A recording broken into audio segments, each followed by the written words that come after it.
She's out of town. Attorney, may mga report na nagtatago daw si CJ ngayon. Hindi totoo yun. Hindi siya nagtatago. Kaya nga ako niya pinapunta dito para i-represent siya.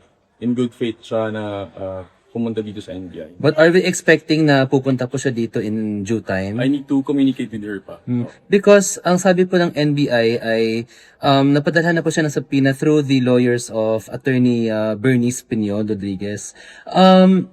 Meron po bang naging changes sa kung sino po yung hawak ng mga abogado niya? Given the fact that you are now representing her. Yes, I will represent her.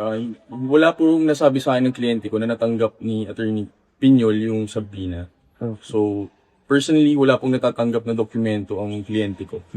Kaya nga po ako nandito to request. I see. May second, pa kami, ulit, meeting with the NBI. So, kausapin ko muna yung kliyente ko. Magpapadala daw sila ulit ng another document sa address ng binigay ko sa kanya. So may paniwag na subpoena na ibibigay? Oo, possible, opo. Baka by next week Papantay na lang daw namin. Oo.